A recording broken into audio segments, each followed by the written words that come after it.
ना, वहाँ नहीं लगाए, वहाँ खा के चले आए हैं। हटा नहीं सकता था इसे, एक हाथ हटाता तो बाकी तो हमारे भाई तो थे ही रगड़ने के लिए इन लोगों के लिए। पूरा पूरा हाथ है, सब योगी का हाथ है सीधा। हाथ छोड़ खड़े हो गए, जब वो हाथ अकेले उठा दिए ना तब जाके पकड़े हैं। उसको आजीवन कारावास की सजा मिल गई थी, तो फिर कम से कम उनके साथ कुछ तो रियायत करना चाहिए। कौन से ऐसे नेता हैं जिनके ऊपर मतलब वो हुकूमत वो नहीं ना केस नहीं ना, बताइए हमको आप। 10 राउंड की फायरिंग हुई, उसमें कुछ पुलिस वालों को भी तो लगना चाहिए। पुलिस वाले एकदम इंतजार में रहे हैं कि मार लें, एकदम मर जाएं तो के बाद हम इनका पकड़ी। पुलिस वाले भी मार सकते थे, क्यों नहीं मार पाए? ऐसे तो अभी मुसलमान होते तो मार डालते हैं, खाली मुसलमान पर आफत आ रही हो, कोई पर नहीं। आप ये बताइए, हाथ खड़ा किए थे तभी तो पकड़े थे ना। रात का वक्त है प्रयागराज में। इस वक्त अतीक अहमद और अशरफ दोनों को कब्रिस्तान में दफनाया जा रहा है। दफन की प्रक्रिया शुरू कर दी गई है। जो आखिरी नमाज पढ़ी जाती है, क्या बोलते हैं उसको? जनाजे की नमाज। जी नो, वो पढ़ी जा चुकी है, ऐसा समझ।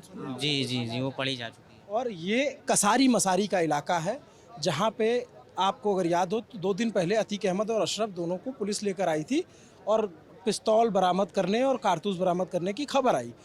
उसी कसारी मसारी में इनका पुश्तैनी कब्रिस्तान है, जहाँ पर इनके पूर्वज भी दफनाए गए हैं।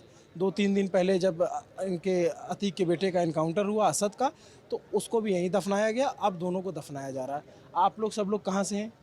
हमारा तो घर प्रयाग स्टेशन के पास है जी। आप यहाँ आए हैं कब्रिस्तान के पास, कुछ विशेष पर्सन आपके जानते हैं, कोई रिश्ता है? सर देखिए, कहीं भी कोई मुस्लिम की मिट्टी होती है हम जाते हैं, कोई गैर मुस्लिम भी हो हम मिट्टी में जाते हैं। हमारे यहाँ मिट्टी में जाना, अंतिम संस्कार में जाना एक अच्छा परंपरा माना जाता है और हम लोग जाते हैं, किसी की मिट्टी हो, कोई गरीब हो अमीर हो। यहाँ तक कि जब कोविड का समय था, किसी ऐसी जगह भी हमने देखा जहाँ पे लोगों को छूने की इजाज़त नहीं थी, हम लोग वहाँ पे भी मिट्टी में जाते थे। हम लोग मिट्टी में जाते हैं, हमको लोग को मिट्टी में जाना मतलब हम लोग एक पुण्य का काम समझते हैं और जाते हैं। जैसे हमारे यहाँ नमाज़ पढ़ना नेक अमल माना जाता है, उसी तरह मिट्टी में भी जाना, जनाजे की भी नमाज़ पढ़ना नेक अमल में माना जाता है। क्या होता है जैसे जो लोग नहीं जानते उनको थोड़ा बताइए कि जब किसी मुस्लिम को दफनाया जाता है तो क्या प्रक्रिया, क्या विधि होती है? देखिए उसमें सर, देखिए पहले तो उसको गुस्ल दिया जाता है। क्या होता है? गुस्ल में मिट्टी के बाद जो डेड बॉडी होती है उसको नहलाया जाता है, उसको गुस्ल दिया जाता है। गुस्ल हमारे यहाँ इंसान को पाक करने की एक प्रक्रिया है, गुस्ल दिया जाता है। गुस्ल में लोग उसको पानी डालते हैं, ये एक परंपरा रहती है इसमें, लेकिन ज़्यादातर घर के खास आदमी होते हैं। लेकिन जनाजे की नमाज में कहा गया कि आप किसी भी मुसलमान की जनाजे की खबर सुनिए, उसके यहाँ जनाजे में पहुँचिए, उसके जनाजे में पहुँचा जाता है। हम लोग पहुँचने की पूरी कोशिश करते हैं और इसीलिए हम लोग आते हैं। अंदर नहीं जा पाए? अंदर कहाँ जाने दिए? अब ये नया कानून निकल रहा है, आधार, ये क्या है ये सब? और कभी सुना है आपने? आधार लगता है और कभी और कहीं आधार ले गए तब भी नहीं जाए दे रहे हैं। हाँ बोला अरे कह रहे हैं कि आदमी बहुत ज़्यादा है। बहुत ज़्यादा आदमी हो गए। कितने ज़्यादा आदमी हो गए हैं? इतनी बड़ी कब्रिस्तान है कि 40 आदमी भर गया। आप छोड़िए, पहले पूछिए कि किस कानून में लिखा है कि कब्रिस्तान में आई कार्ड दिखा के तब एंट्री हो। सीधा सा रीज़न ये है कि किस कब्रिस्तान में ऐसा रूल निकाला है, किस संविधान ने निकाला है कि मिट्टी में जाने के लिए, अगर हम अंत्येष्टि के लिए कहीं अगर संगम में जाएंगे, अगर जलाने हम जाएंगे तो उनसे कहेंगे आधार कार्ड लेके आओ, तब लकड़ी देंगे, तब आदमी जलेगा। बिना आधार के ना जल पाएगा। इसमें 10,000 आदमी आ जाएंगे। ये कब्रिस्तान इतना बड़ा कि इसमें 10,000 आदमी आ जाएंगे। यहाँ 150 आदमी नहीं जाने दे रहे। कितने आदमी होंगे अंदर? अरे मुश्किल से 50, 60, 70। उससे ज़्यादा तो फोर्स है। फोर्स क्या कर लेगी? फोर्स को तो कोई रूल मालूम नहीं। सिक्योरिटी लगाना चाहिए ना, वहाँ नहीं लगाए, वहाँ दिखा के चले आए हैं और यहाँ सिक्योरिटी दिखा रहे हैं। कहाँ पे सिक्योरिटी लगानी? जहाँ सिक्योरिटी लगाना चाहिए। नहीं समझ रहे हैं क्या आप? जो आप अस्पताल में बात, हाँ अस्पताल की हम बात कर रहे हैं, साफ साफ बात कर रहे हैं। वहाँ पे आके वो गोली चला रहा है और पीछे से हट रहा है इसे। आपके ये पुलिस वाला वीडियो देखिए, उसमें साफ साफ दिख रहा है। उस वीडियो में हटा नहीं सकता था इसे, एक हाथ हटाता तो बाकी तो हमारे भाई तो थे ही रगड़ने के लिए इन लोगों के लिए। तो वहाँ पे जो है आप मानते हैं कि सिक्योरिटी लैप्स हुआ? सिक्योरिटी बहुत ज़्यादा। बिल्कुल, इसमें सिक्योरिटी का पूरा हाथ है, सब योगी का हाथ है, सीधा योगी का हाथ है ये।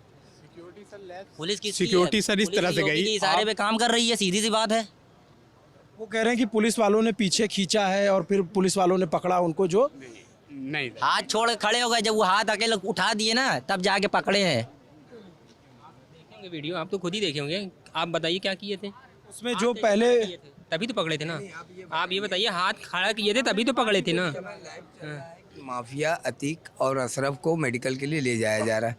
माफिया का मतलब ऑन ऑफ टॉप, तो टॉप का मतलब ये होता है अगर कोई माफिया जा रहा है या किसी की सुरक्षा के लिए जा रही है तो उसके पीछे काफ़ी सुरक्षा भी लगे होंगे। उन सुरक्षा कर्मियों की ये जिम्मेदारी, जैसे ये रैपिड एक्शन फोर्स लगी है तो ये हमारी सेफ्टी के लिए लगी है कि कोई अंदर ना जा सके। तो इनकी ये ड्यूटी है कि कोई अंदर जाएगा तो इनके ऊपर एक्शन लिया जाएगा। तो वहाँ भी उनकी जिम्मेदारी पूरी बनती है कि अगर कोई मेडिकल कराने आपके सुपुर्द आ रहा है तो उसकी पूरी सेफ्टी की जिम्मेदारी आपके ऊपर है। आपके बीच ये आदमी घुस के आपके कनपट्टी पे मार के चला गया, आपको अंदाज़ा ही नहीं लगा।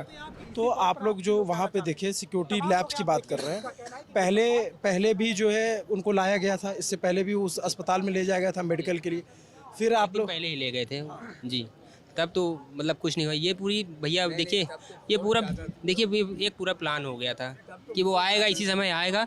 और भैया देख लीजिए आजकल वो मीडिया के रूप में आए थे। अब बताइए, हाँ उनको मीडिया कैमरा लेकर अतीक ने क्या कहा था? अच्छा एक बात, अतीक अहमद नहीं बोला था कि हमें मीडिया के ऊपर भरोसा है, तो उन्होंने मीडिया के ऊपर हाँ कि चाह रहे थे कि आप लोगों का शुक्रिया, आप लोगों की वजह से मैं बचा हुआ हूँ, इस तरह से एक बयान है। जी, मीडिया के ऊपर उनको भरोसा था। अब मीडिया वाले के रूप में वो लोग आके मार दिए, तो पुलिस को पहले से उनका तलाशी, आप जो भी हो पहले से यहाँ तलाशी लेकिन जनरली ऐसा होता है कि जैसे हम लोग भी यहाँ कवरेज के लिए आए तो हमारी तलाशी नहीं होती है। तो लेना चाहिए, ये गलत है ना लेना। इतना दिया गया है ना, अब आप लोग के भी तो एक दाग लग गया ना। मीडिया के रूप में आए ना, उन्होंने मारा। उनका आधार कार्ड, उनका चैनल क्या था। अच्छा इससे पहले भी अतीक अहमद का मतलब हाथ बांध के लाए कभी आपने देखा है? कभी नहीं आए। कभी देखा है आपने? इससे एक दिन पहले आए थे तो अलग अलग गाड़ी में आए थे। बताइए, और आज आज दो आदमी कल का आए थे तो हथकड़ी एक बांधना गाड़ी है में कानून में, हमें कानून में है एक साथ दो लोग का हथकड़ी बांध सकते हैं। कोई अभी उसका जुर्म अभी क्लियर नहीं हुआ कि वो मुजरिम है, तो हथकड़ी किस बेस पे? वही चीज़ है ना। उनको आजीवन कारावास की सज़ा मिल गई थी, उससे हम लोग सहमत हैं कि अगर किसी ने गुनाह किया है तो उसको आजीवन कारावास की सज़ा मिल गई है।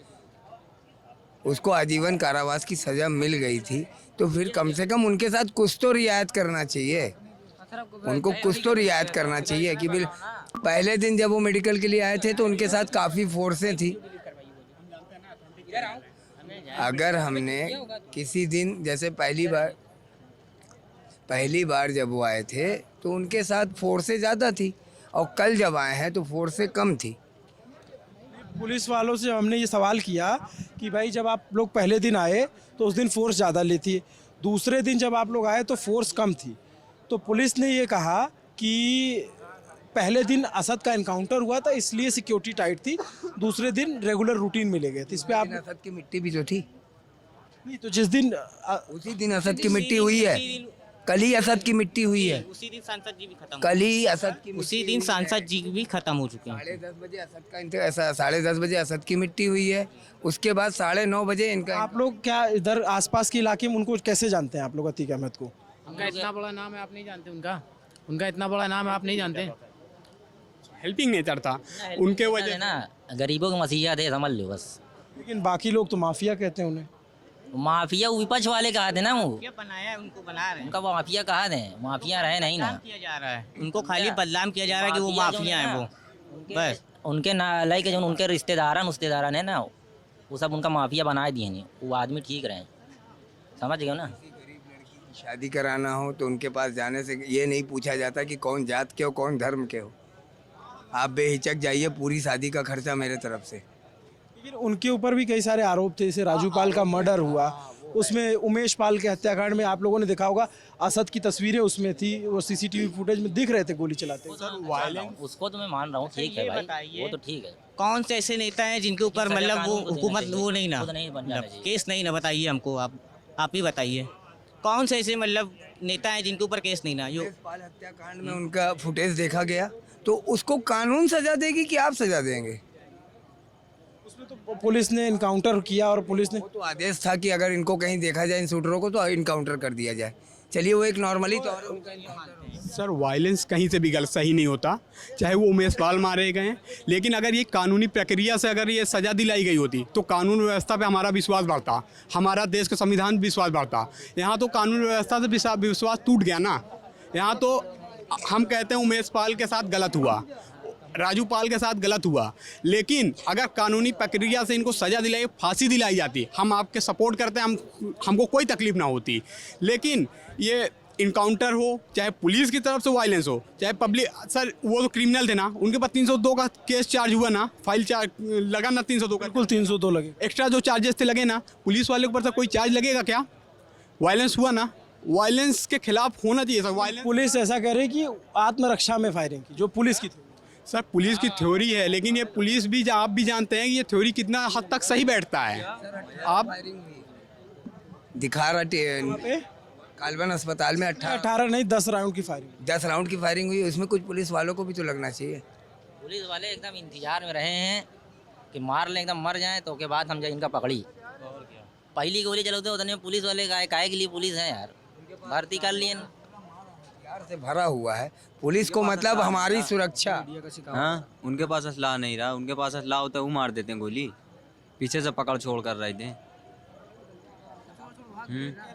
जो पुलिस वाले वो कह रहे कि अचानक से हमला हुआ और पता नहीं है, अचानक से पीछे से पकड़ रहे थे, वो साहब नहीं आ रहे। इतने असलहे हैं देखने के लिए थोड़ी नहीं, हमारे आदमी के पास हम लोग पहुँच नहीं पा रहे हैं, जिंदे आदमी के पास छोटे छोटे लड़कन पहुँच गए।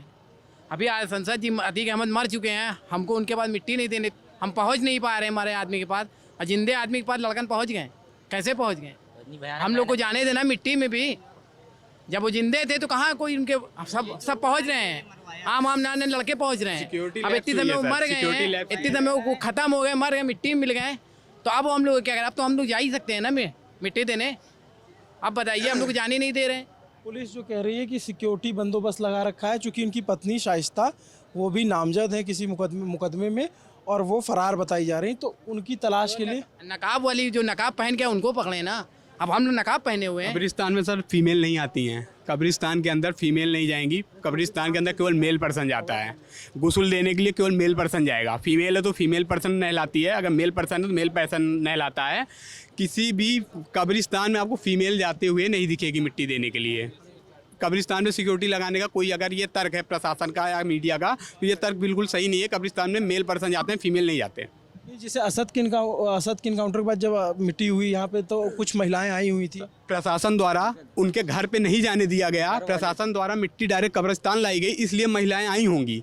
लेकिन अगर घर पे जाने देंगे, महिलाएं नहीं आती हैं, हमारे यहाँ मना है शमशान पे जाना, महिलाओं को कब्रिस्तान पे जाना नहीं आती हैं महिलाएं कब्रिस्तान पे। आप लोग भी या इसमें आए थे?